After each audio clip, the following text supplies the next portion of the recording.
Thanks for being a test subject, man. Appreciate it. Yeah, no trouble. I'm still working on my coffee, but my mind is feeble and uncaffeinated. Yeah, I understand. I have no idea if this is going to go anywhere, where it's going to go, if anywhere. What's your dream here? well, What's your The vision was that there's so many dang vision? nice Word. people, interesting people in this community, and like everyone that like I keep up with that stands out in this community to me personally are just super interesting. Like are real people, are people, right? Everyone's a person. Yeah. Like give me an excuse to like talk more to the people, learn more about the people that are in this little community, you know? Yeah. No, it sounds cool. I think everybody has a story, you know? Like yes. I always joked about having this like podcast where you go to the airport and you see somebody and you're like, what is that person's like? What was I want to know what their day was Everyone's like. I want somewhere. Yeah, I'm like, Yeah. I remember I saw a guy in the airport that was wearing all blue camo, like fishing gear. Oh. And I was like, what did you have for breakfast? Like, I just want to know, like bass. Like he had bass. Yeah, he just bass. Yeah, it's just a lot of fascinating characters out there. Yeah, I thought you were gonna say all denim. I thought you were gonna say that he was in all denim because I'm not sure if you're aware. It was like, we call that the Canadian. That's the Canadian tuxedo. Yes. Hell yeah, that rocks. Horrible. No, never done it. Don't recommend. No, I just imagined I had a vision for an interview series of like regular gamers because I fancy myself as just like I'm a regular gamer, right? I've never played every game. I'm not very good at the games that I play. I've attracted a community of people that are also just regular gamers, you know? Well, I hate to inform you, I'm in fact a pro gamer. So I don't know if this is going to be a good first interview. How dare I assume?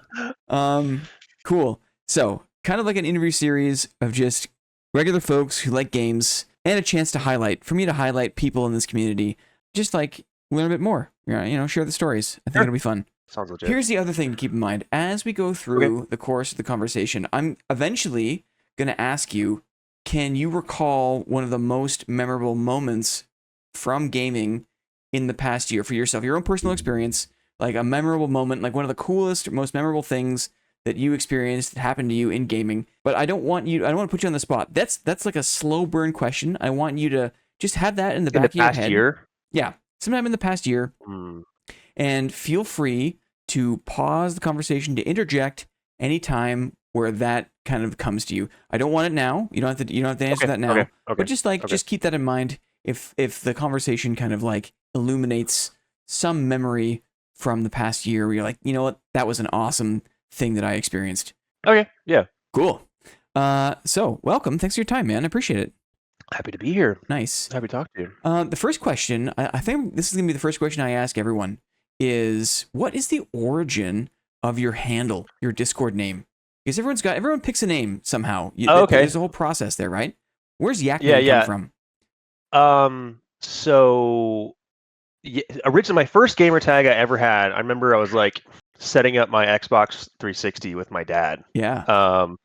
And there was this show, it was called My Gym Partner's a Monkey. It was like a cartoon. Okay.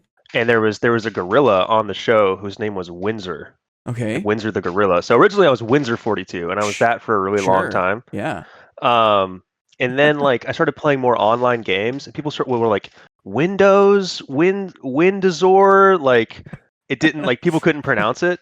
So when I was in high school, some friends my name is Jacob. I had friends called me Yakman because like Jacob Yakman. It is. Yeah. And then so I kept the 42 because it's like what is that book? Answer Life, Universe, and Everything. Hitchhiker's Guide to the Universe. Yeah.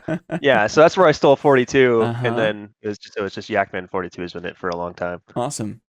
And what part of the world are you currently in? I'm in the southeastern United States. Southeastern U.S. Nice. Just a bit of demographics, because I think part of this is just going to be interesting to collect like some data, some info about that. And when were you born? In the 90s, 2000s, in the 80s, the latter half or the earlier half of the decade? You don't have to be specific, but just give me a ballpark. Sure.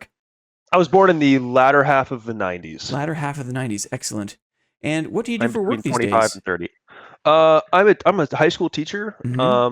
I'm currently going to school to get my master's in education, Right on. and I'm substituting in the meantime. Yeah, many of my closest friends are teachers, grade 7, grade 10 currently. My mother was a grade school teacher. She taught grades 1, 2, and Oh, 3 nice. for 33 years. And so I'm teachers near and dear to my heart, I got to say. Yeah, I teach high school and middle school. Mm-hmm. I don't know if I had the heart for elementary. That's It's a your different mother's a brave yeah, woman. Oh it's a my different God. different ball game, eh? Yeah. Yeah. Oh yeah. Do you do a homeroom or do you do like a specialty class? I do mostly, well, when I'm substituting, it's kind of whatever. Mm-hmm. But when I was teaching full time, I was teaching general science. Mm-hmm. So it was like The mitochondria is the physical powerhouse science. of the cell kind of Yeah, thing. yeah, you got it. Yeah, that's basically the whole thing. Yeah. Yeah.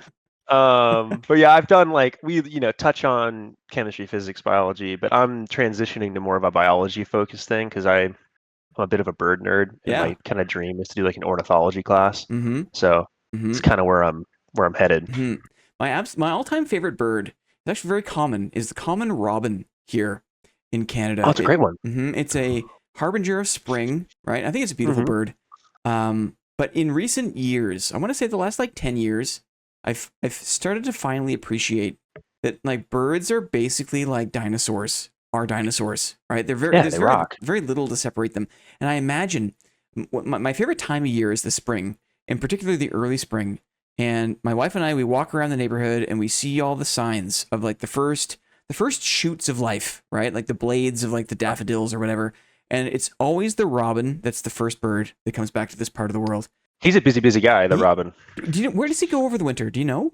I think we get him because we have him all year round. Yeah. Yeah. Dang. Yeah. Some of them never leave, right? It's like this. Why fly? Why fly the 3,000 kilometers? Yeah, I don't want to go to Canada. The 600 right miles. here. What's the conversion? It's like 600 miles, 3,000 kilometers, something like that. Just kidding. It's completely wrong. Right. It's completely wrong. I think you're doing kilograms to balance. So what I've taken to doing recently in the last couple of years is when I see the robins hopping around, like the low. We have like a couple of parks that are like kind of like low set. The drainage isn't very good, and I think that's what like pushes the worms to the surface. And so the robins just like are tearing through these like kind of like wet, soggy bits of grass, right? I imagine I zoom in 10x. I imagine myself the size of a chipmunk, the size of a worm, and I try to imagine how terrifying. Number one, what does the landscape look like? Number two, how terrifying are the robins that are just hunting from a first-person perspective of a chipmunk? Totally. Yeah. Yeah. Yeah, my parents have chickens, and it's like watching them hunt bugs and stuff. I picture like if I was a bug, how terrifying would this towering like chicken be? Do you know the most like the closest relative to the bird is of living species? Let me think about this. Closest relative to the bird that isn't a bird. It has to be a reptile of some kind, amphibian of some kind. Correct. Let me think. What's close to a bird but not a bird? Oh. This is where they divulged most recently from a common ancestor. It's got to be like like a chameleon-esque. Like when what's the lizard you have in like around the Florida area where like the tails fall off when they get in trouble? Like the little garden lizards? Like a little gecko, something. Yeah. No, what is it? Actually, what's the answer? Alligator. The alligator. Huh. Isn't that weird? But the alligator's been locked in like evolutionary stasis for so long, right? Yeah, and so they split off a long time ago. And it was.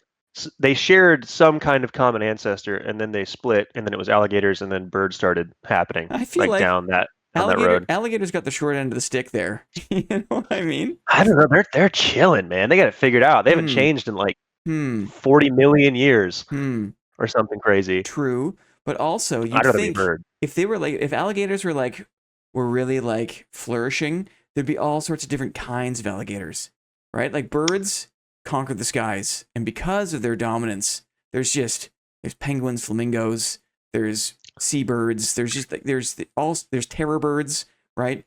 All sorts of different birds. I think about it like the fact that they have to diversify so much means like they're trying to find their niche kind of thing, right? Because like alligators is like I can be an alligator wherever, like it just works. Whereas birds are like I have to change my beak shape in order to eat these specific seeds. It's like no, alligators like no, I got it figured out. Nice. Yeah. Okay. Fair. I take that point. I take it. Biology lesson. No. Boom. Yeah, it's great. Not to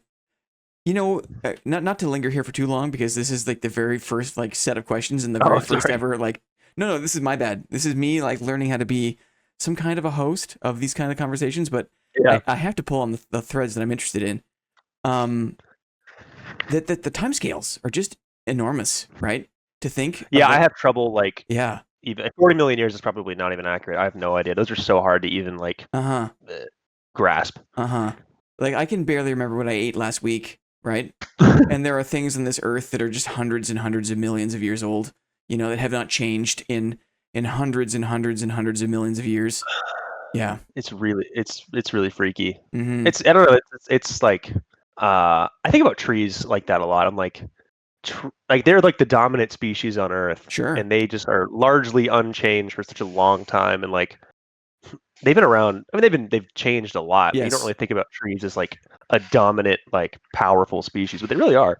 Like Plants, by mass, it's probably trees. Yeah, existed on Earth before animals did, right? On dry ground, right? And dare I say, do I understand this correctly? That like most of like the crude oil in the ground is really just kind of plant matter rather than like dead animal, like dead dinosaur kind of thing. Yeah, I mean, because if you think about like if everything on the planet died right now, it would be 90% plant matter, like in the ground. So that's kind of that's where it's at. And people are worried about the inventory guy leaving Iron Mace, right? That's small potatoes. We get so caught up in the drama of the day, don't we? Yeah, it's all about your point of reference. I guess so. I suppose so. Have you seen the absolute meltdown about Arc Raiders? You know what? Like, I watched. I stayed awake. I pushed myself to stay awake for the announcement, and then I saw it was like 5 months away. Right, Summer Game Fest. I thought Summer Games Fest probably made more sense, but no, it's in fact Summer Game Fest. And then the trailer was there, and it said, here Arc Raiders, and then it's like October 30th, and I was like, well, that sucks, right? And I I went to sleep. Is a meltdown, right? It is, yeah. Yeah, it's just like, I mean, you think about perspective, it's like, yeah, it's kind of a bummer, but it's like, I don't want to say touch grass or get a life, but it's like, it's. I guess what you're saying when you say touch grass is like try to have a little perspective. Like it's okay. It's gonna be all right. 90% of life on Earth is plant matter, right? So go out and touch it, right, and connect with that. Yeah. Connect with the enormity that is the plant life that dwarfs your meager existence, right? Yeah, that's a callback, Blinn. That's an excellent host move. Thank you. Hello, Mrs. Berger. Oh, you can hear her. Okay, I'm gonna bring her up because she's just gonna keep talking. Oh. I'm not sure if you're going to be able to see her. Oh, you can hear her, though, can't you? What's up? I can hear you. What's up? Whenever I pick her up, then she shuts up. You have anything else to say? No, now you're chilling. I used to see her. I thought your camera was on. I was like, where? I'm missing the... It's on, but I'm not going to show you because we're just chatting, right? Okay, so trying desperately to bridge the gap between just end it. the 100 millions of years of life on Earth and a conversation about gaming. Is we talked about the inventory guide, we talked about Dark and Darker, and you found the channel because of a shared interest in the game Dark and Darker, right? Yeah. I don't want to get stuck in the mud there. I don't really care about that so much. I'm more interested in you. Could you list the top 1 or 2 types of games you like to play? Oh man, let me pull up my Steam library real quick. What are my like can I sort it by most played? No, I can't, but probably can. I just don't know how to do it. So, I don't know. I have a pretty wide variety. The thing with me is two things need to happen for me to like be into a game. I have to be like totally sucked into the world, like a la Fallout 3. Like when I was a kid, I got Fallout 3 from like my 13th birthday. That probably dates me pretty. No, I got it like a year late. It's okay. You told me when you were born. There's no spoilers there. Yeah. Right. I got Fallout 3, and that was like I'd played video games before that. Like my dad was a gamer, and we always had like Halo or, we played everything. And he'd been a gamer forever. Like he was a Doom, EverQuest guy. Early adopter. Early adopter. Yeah. I always had a PC. Anyways, I got Fallout, and that was the first game where I was like, I want to live in this game. Like I that's all I could think about was like I wanted to see every inch of that game, unlock every location, exhaust every dialogue option, and I don't know. That just like I lived there. So if a game is really immersive, where like I feel like I can get into it, like a Dark Souls, an Elden Ring kind of thing, where I'm like I am my character. Like I love that. I also really like a highly technical game. Like I've always been a chess player.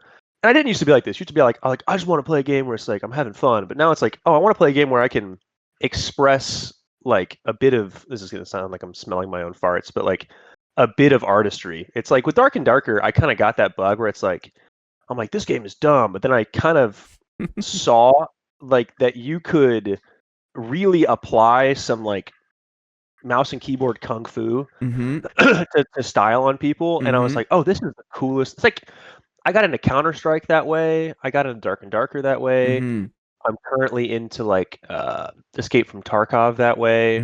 What does technical mean to you? What does that word mean if it's technical?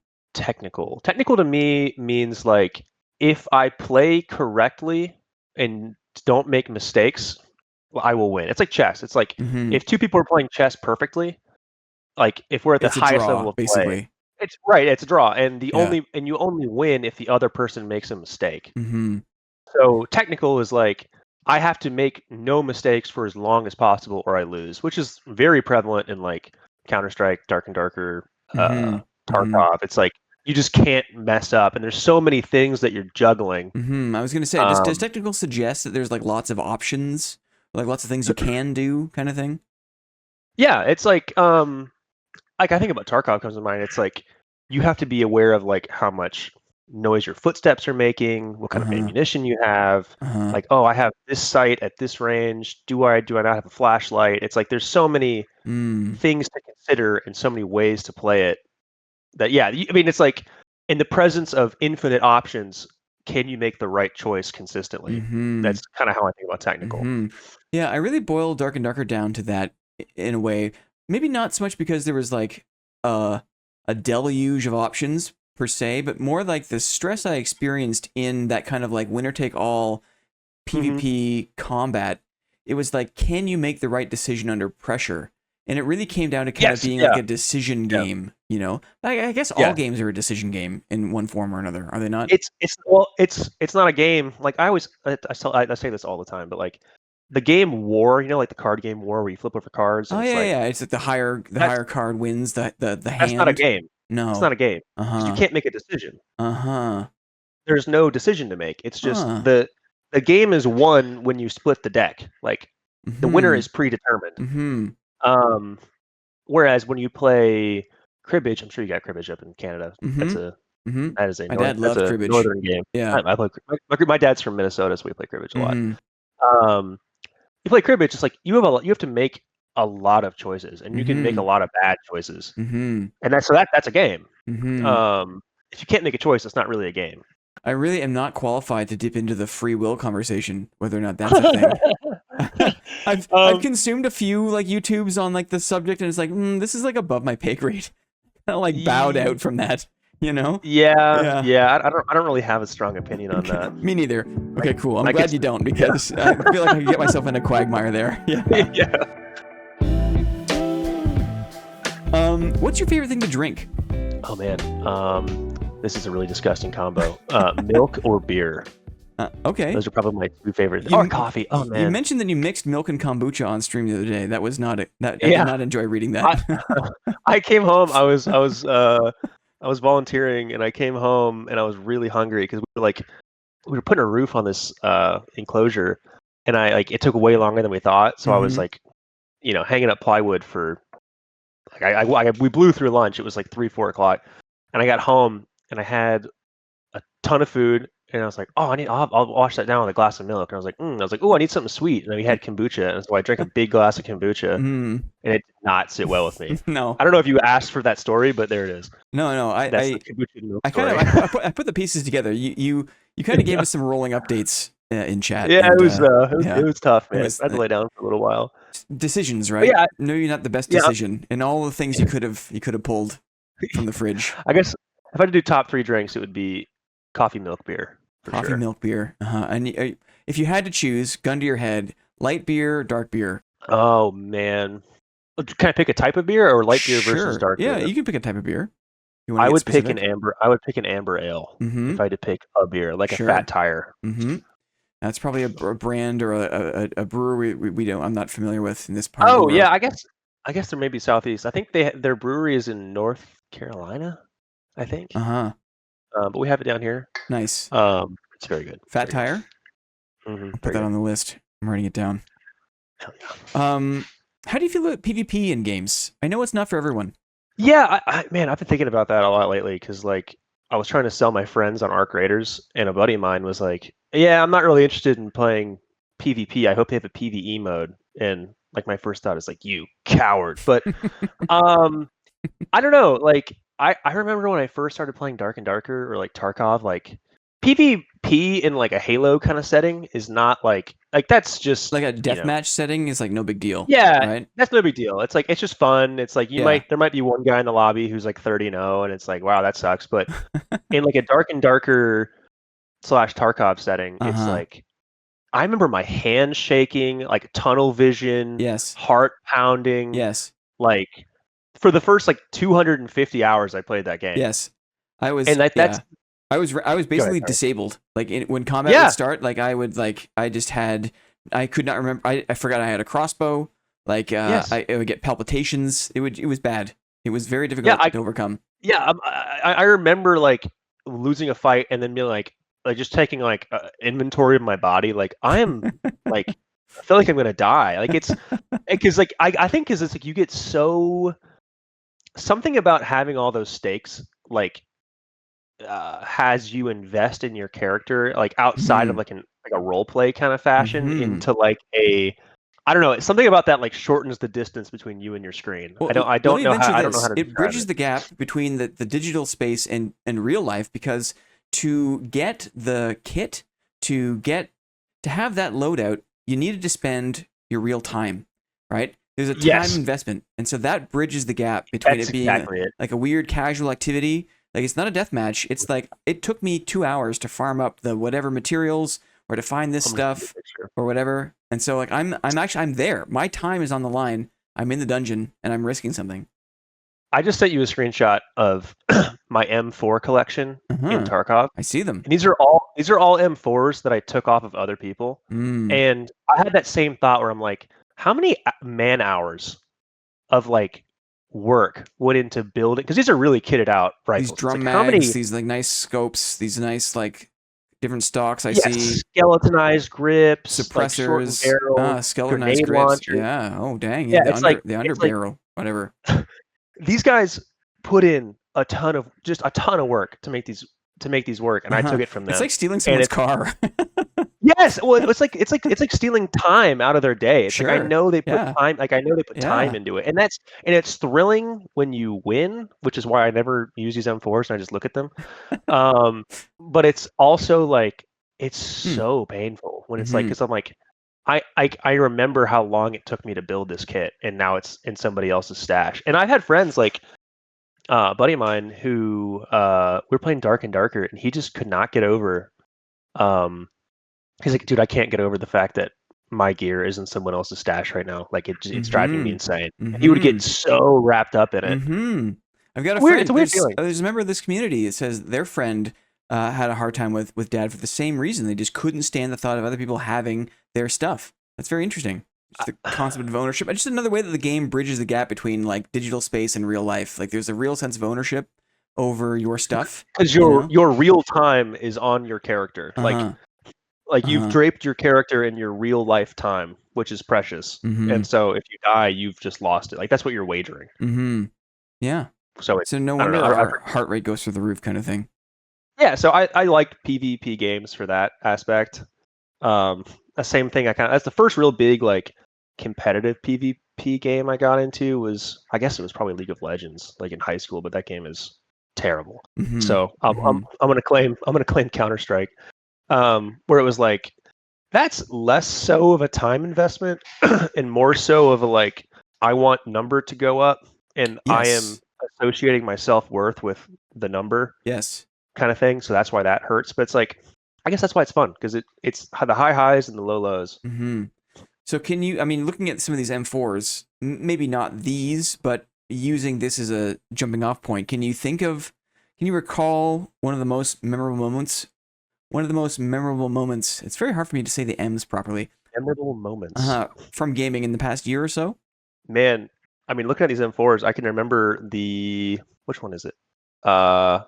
Second from the top, that guy. Mm-hmm. I was in factory on Tarkov with a pistol, and I was on a call with a friend on Discord who was watching my screen, and I was just trying to get pistol kills on factory, and I lean a corner and just get a perfect, flawless headshot on this guy. Dang. Who was shining a flashlight right in my face and scooped up his insane kit, which was really cool. But I think like the most memorable moment I have was probably, I don't know why this moment sticks out to me, but it was like playing Dark and Darker. I was playing with some guys from the Discord, and shout out to Mr. Cyborg and American Bernard. And I was playing Bard, and that was the first time I felt like I never really played. I played MMOs like World of Warcraft and stuff, but I was never like part of like a guild or something. Mm-hmm. But I was playing Bard, and we were like consistently winning, and I could tell it was like due to my own efforts. Like I was making a difference. Sure. And I was like, oh, I'm good at this, and I'm contributing to the team. Mm-hmm. And I was just like, that was when I realized, I'm like, oh, I've gotten like kind of good at this game. Like I've like improved enough to contribute at like a competitive level. Mm-hmm. And that was really cool. My wife was watching me because she was on the couch watching TV. She's like, because with Bard, you're moving your hands so fast. She's like, how are you doing that? Sure. Like playing the songs and switching all the gear and everything. And I was like, man, I've really put a lot of time into this game. That was a really cool moment. That's cool. What was the team comp? Do you remember what your buddies were playing? Geez. I think if it was Cyborg, he was playing something weird, like Zweihander Fighter or something. Oh, weird. Yeah. Yeah, I don't remember. But I remember I bounced around as Team Bard for like a couple different teams in the Discord for a while, and I was like, I'm getting good at this. This is my thing. Powerful class in the trios. Hey, I would say. Yeah. Probably since it's like Inception, it's been like it like changed the game for trios. I mean, it just feels kind of. I think we did like it was a cleric, fighter, Bard. Yeah. And it was just like, which is just classic buff ball, but it was just insane what you could do. Sure. With that. Yeah. Just absolutely insane. Yeah. Cool, man. Are you ready for the lightning round? Oh boy. We got a lightning round. Sure. Cool. So let's do it. For this one, maybe just try to keep your answers brief, even if there is a broader story. Right. Just I got 5 questions. I just want to go through the 5 questions, lightning round style. I've been yapping. What was the first PC your family had? Do you remember? It was a like a Macintosh like home computer all in one thing. Dang. It was one of those big Mac monitors. We had like a CRT Dell thing. But I don't really. That was just kind of like emails and flash games. Right. But you had like a different Mac that was like the kind of family computer kind of thing. Yes, that was like what I picture as the family computer. Did it have a room? Did it have like a special room? Yes, we had an office with a big L-shaped desk, and yes, awesome. It had a computer room. Okay. If you had to choose, were you a Nintendo kid or a Sega kid, or if that's before your time, were you a PlayStation kid or an Xbox kid? I was an Xbox kid. I started out on PlayStation, and then it just became Xbox, and that's where I like associate like core gaming memories with. Sure. A lot of early Halo kind of thing. Yeah. Wicked.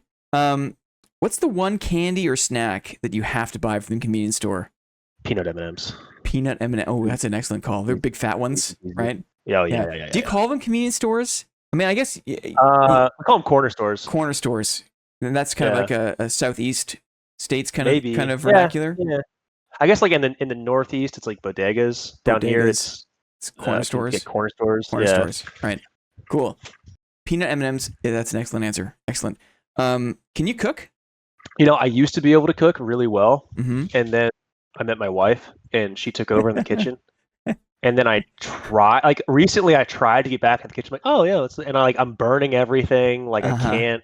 Like I'm like, what happened? Like I used to be able to cook really well. Did you used to have a specialty dish?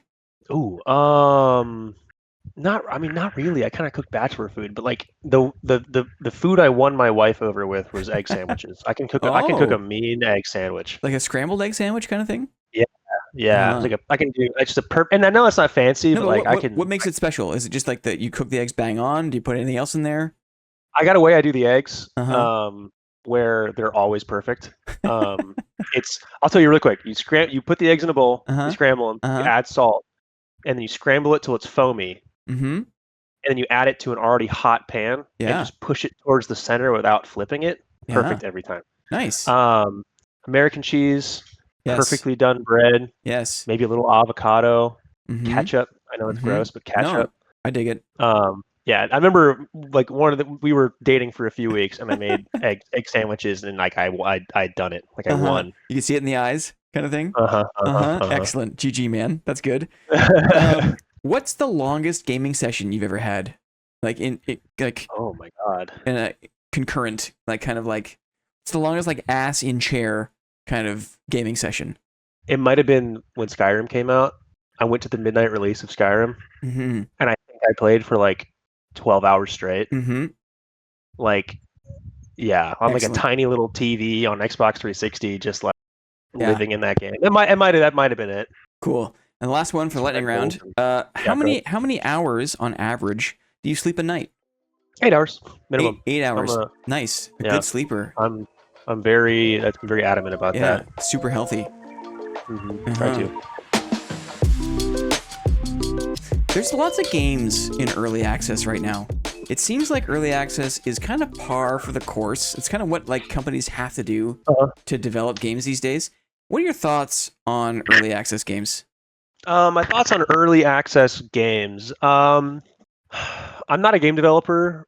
I've never really worked in the like tech development space, so I don't really understand like the why. Mm-hmm.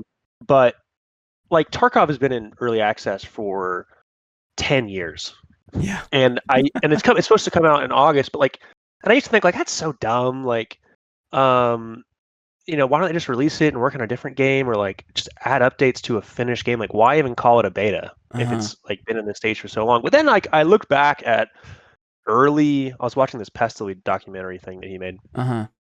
and I was like looking at like early 2018, 2017 Tarkov gameplay. I'm like, oh my god, it's so different. Like it's Mm. so different. Mm-hmm. So maybe there is something to that. Like if it doesn't like if it doesn't, not to use a hot word here, but if it doesn't meet up to like your vision, Mm-hmm. like is it worth keeping in beta until it's like done? And then like this is my product. Everything else before that was just like we're figuring it out. But Mm. I feel like a lot of companies do it.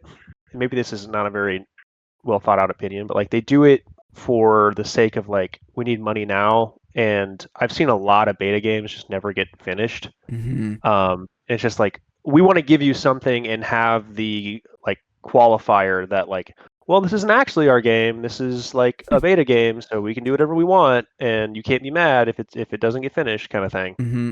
Which I think is kind of lame. Mm-hmm. Other than It's not. Tarkov, are there any other early access games you're following right now? Or is Tarkov kind of like the only thing you've got bandwidth for? It's mostly Tarkov. Mm-hmm. I mean, Dark and Darker. I'm still following it. I don't know if I'm gonna play that game again. Mm-hmm. Sadly, I mean that was like my favorite game, but like I think I might be kind of out. Mm-hmm. I was following Deep Rock Galactic for a long time. Sure, yeah. That was kind of like my Helldivers before Helldivers. Right. Um, anything else? Project Zomboid. I mean, is that even an early access or is that like? I'm not sure. I don't really know. It's always being changed and like Yeah, updated. I'm less familiar. So what's the one It's thing about pretty cool. Tarkov then? Like if Dad is kind of like, maybe you've lost or you've kind of like thrown your hands up a little bit for Dad. What's the secret sauce with Tarkov that has kind of kept you around? The secret sauce. I think Tarkov is. Well, I'm a military guy and a gun guy, so there's Yes. like a gun Sure. nerd part of it that's Yeah. like cool. I'm like, oh, like I own like there's a flashlight in the game. Where I'm like, I own this flashlight on one of my guns. Like I own that. Yeah. Like I get it looks exactly. I'm like, that's cool. Yeah. Or like you can look up the gun, which is cool. So that's like a gun nerd thing. Which being in the southeast is like we're all Kind of par for the we're all gun. course. Yeah. Yeah. Yeah.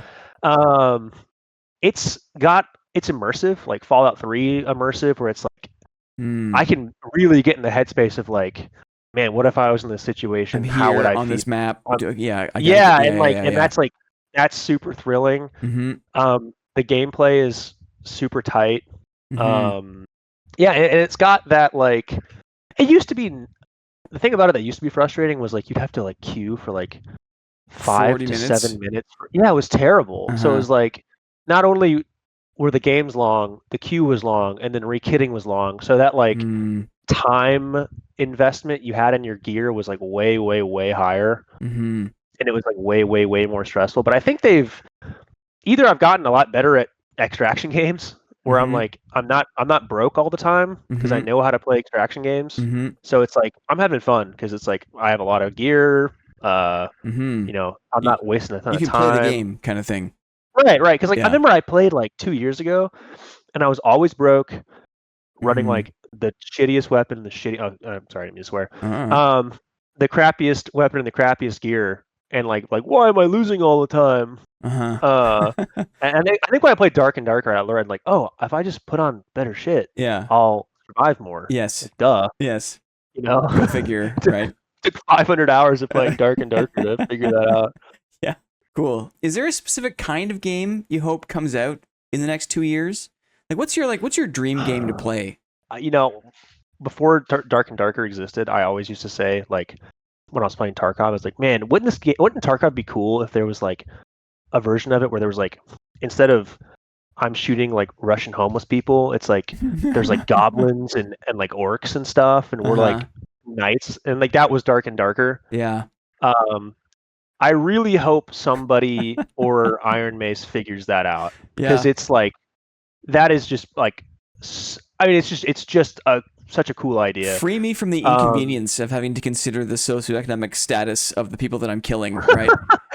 Free me from the morality. Make them little creatures. Ghouls. Yeah, they don't have jobs or families or like, whatever. Just give me the stuff that you're carrying. I think like if somebody could figure out like a Hunt Showdown style or Tarkov level immersive Dark and Darker like rip, that would be crazy. Where did Dark and Darker lose it for you? Not to get in the weeds here, but just like we don't. Top notes there. The last time I played, I was playing again. Shout out Cyborg. I was playing with Cyborg, and we were playing duos, and it was like we were just running into Timmy's or like super juicers. Min-maxers. And I was it was like we were either like wiping the lobby. Or you have no chance, basically. Yeah, and I was like, what do I have to play like high roller now? And like it wasn't in place, and so I took like a break because I was like, I just need a break from this game until next season. And then next season started. I was still not over my burnout because I ground to like demigod. Grinded. I took it in stride. And by the time I was over my burnout, they had flip-flopped on so many things that I was like, I don't want to have to catch up. I'm like, they changed Curse of Pain 4 times. Like, do I have to go back? Because when you're playing and you're keeping up with it, it's like, oh, okay, I'm tracking. Like, Rogue is strong, Druid is busted. Yep. This is you step broken. away and you come back and it's a whole different table, right? I'm like, I don't want to relearn all this. Like, I'm just kind of, and then it's just continued to get. I'm like, oh, there's no more duos or so. Like, I'm like, I don't even know what's going on anymore. Yeah. No, I'm just kind of out. Yeah. Well, I envy. I guess I'm there too. I was gonna say I envy your exit velocity, or like your ability to kind of like leave the orbit. Yeah. Oh, it's tougher for you. I mean, you've got a lot wrapped up in it. I guess the whole channel, the community, the whole thing. I guess so. Like, I think early on, me and Clippy knew, like, there's a bit of competitive analysis that goes into any sort of like quote business venture. Like, the channel is a business in its own way. Right. And like, we want the channel to succeed in terms of like being able to like keep people interested.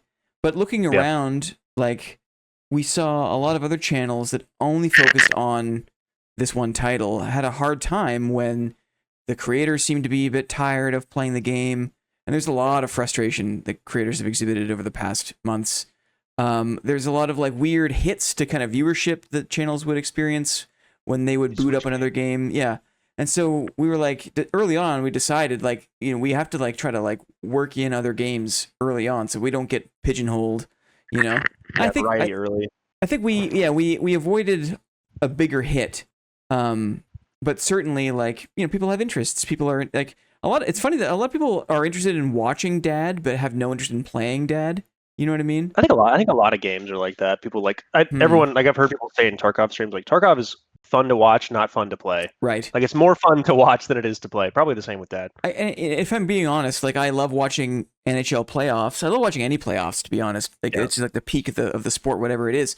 But there's no way I could play baseball or basketball or hockey or any sport to like even like a semi-professional level, right? So I enjoy watching a sport that I have no hope of ever playing. So I guess that makes sense. Yeah. Let's break away. Let's clean break. Like, Dad's bad. It's gonna twist in the wind. Whatever. We're not gonna solve any problems here. The last thing I want to ask about, and this is something that you kind of mentioned, and I'm curious. Tell me more about your dad. Your dad's kind of origin with gaming. Why was your dad a gamer? How did he get it started with the whole thing? I mean, I've just sort of heard legend of like, when my dad was like, when I was, conceived, there was my dad was playing video games. Yeah, no, like, yeah, he was doing something else. No, like I remember my mom talking about like she's pregnant and my dad's playing like Diablo 2 or something, and it's like, and I'm like, man, that guy's a gamer, and it's like, we always had, my dad's always been an early adopter. He was like, had the first iPhone, like had the first Mac home computer, right? Just the kind came of guy. Home with, right? Yeah, I remember like one of my earliest memories is my dad and my mom playing Crash Bandicoot on like the PlayStation 1. Oh wow, sure. Like in the living room, and I'm like a toddler. Yeah. Like that's like one. Yeah. That's like one of my earliest memories. Awesome. Which is kind of weird, but like. My memory after that is running naked in the yard, like in the front yard. But, classic. Kid things. Yeah. And like it was like PlayStation 1, PlayStation 2, Xbox 360. We would go to like, he's a dork like me. Like we'd go to like Dragon Con, which is like in Atlanta. There's like a big like Comic Con kind of thing. Awesome. I remember him coming home with Halo 1, 2, and 3, like on different occasions, and us being like hyped up about it. Sure. And yeah, he's awesome. I mean, he's my hero. I mean, like my dad was a helicopter pilot. I'm a helicopter pilot. Mm-hmm. What's his first name? His name's Tim. Tim. Nice. Powerful Tim. Well, it gives me hope to think that like if your thing was like scrambled egg sandwiches, Oh, he's a really good cook. I was gonna say that he maybe I dare to dream that you could win a wife by being very good at video games, on the old CRT, the old like living room on TV, whatever, Check this out. You want to watch me beat Final Fantasy 2? It's a really hard game. Yeah, check this shit out. Yeah, or you can play like me and play the most unattractive video games ever. I think Dark and Darker and Tarkov are maybe the least sexy video games you can play in front of a woman. Like short of like Dwarf Fortress or something where it's like an Excel sheet. It's like an ASCII game. Yeah. Yeah. Like, what are you even doing? You spent 40 minutes. Like I forget who it was. Maybe it was Two Hands. Someone in the community likened Dark and Darker to it was like a dress up game for men. Like you spend like 20 minutes like dressing up your man doll, and then you go into the dungeon and it lets you swing your sword 5% faster or whatever it is, right? Because you got all your special clothes on. My wife comes in the room. She's like, "Hey, do you have a minute?" I'm like, "No, I'm super busy." And on the screen, I'm just like laying in a bush, like waiting for someone to like walk in front of me. I'm like, "I need my ears and my eyes. Yeah, don't bother me. I need all of my faculties, the entirety of my senses." Yeah, it's so dumb. Awesome. This I think this was better than I could have ever imagined. So you've given me great hope for the format. I think like we said off the hop, like everyone's got a story. Everyone's a gamer. I think what separates like people that make news from people that are just people living their lives, and I don't think there's much there. I think it's just a matter of like exposure, and so I think like video games. Like I used to really beat myself up about like because I've tried my hand at like art and music, and I never really stuck with it. And I was like, man, I spent all my time playing video games. Like I'm such a loser. But like objectively, all those things don't matter. Like if I got really good at the guitar or really good at Dark and Darker, like really what's the difference? They're both like comparably utilitarianly useless skills. So it's like I think I mean it's true. I mean it's like No, maybe one's gonna get absolutely. you laid, but like maybe utilitarianly they're Yeah. maybe they're kind of the same thing. So it's like I'm like if I make this my art, like is that so bad? Like if I really like give myself to it and treat it like with respect and not beat myself up, you know. But maybe that's just me also because I like video games. No, so I that's what see it wanna the same do. way. I like for me, it was when I discovered the speedrunning community and I saw all these different people dumping ungodly amounts of time into like King's Quest or you know just whatever random like shave 2 seconds off of Mario game. It's 64. these dead games, these old games. People are just like slamming Metroid to get like the personal best. And I realized that there's nothing different there between the person who grinds Metroid and the third oboe in some random city symphony orchestra, right? That person I agree. practices oboe behind closed doors, you know, for months in advance of this performance. They play it live. They're a part of this. You can never pick, unless there's an oboe solo, but it usually goes to the first oboe. If you're the third oboe, you're just the face in the crowd. And so, like, what are you contributing really, other than just being part of this symphony? But we think there's this tendency to think that like some vocations, some hobbies, some activities are more noble than others. You know what I mean? Yes. Yeah. Like a book is more profound than a movie, and that like playing the violin is more profound than playing Metroid or whatever. You know? Yeah, and that's just sort of I don't even know what that's. I'm trying to think. Is that based off of like Victorian, probably like, social status? Like, what does that even come from? A long tail of values is what it is. It's just there's an echo of culture in our society that gives a certain cachet to certain activities, right? Like, why is it better to be a doctor or a lawyer than it is to be some other vocation? You know, right? It's just an echo. And so when I realized that no, you can dedicate yourself to performing Wii Sports Golf, and you know, and again, if you do it really, really well, you can be the world record holder of that in some capacity, and that's not a wasted life. There's no such thing as a wasted life, I think, if you give yourself to it. Yeah, I agree. I think if you're like if you come at it with passion and it's like, and you're not. Because I think the trick though is like not tying your self-worth into it. It's like that was my thing with like painting or music. I was just like I'd look at a painting and it was bad, and then I think I'm bad because I put so much of my self-worth into it. And people do the same thing with video games. That's why people just rage out and crash out, you know, punch through their monitor because it's like, and especially for people, and I've been in that situation where like, you know, maybe you're between jobs and then you don't really have a lot going on for you. And so you tie up so much of your self-worth in a video game, and then you lose, and you get the game over screen, and you freak out because it's like all you have. So I think there's a fine line there between passion and like, you know, obsession or whatever the word is for that. A nuanced distinction. Yeah, no, I get you. Yeah, I get you. But I think you're right. If you do it with passion, if you do it with a desire to enjoy the thing, right? If your ambition is to enjoy the thing, then there's no such thing as a wasted life, in my opinion. Wise words. Yeah. Well, we'll call it there, man. Thanks for your time. I appreciate it very much. Yeah, that's super fun. Awesome. Anytime. Okay. Yeah, catch you later. Okay.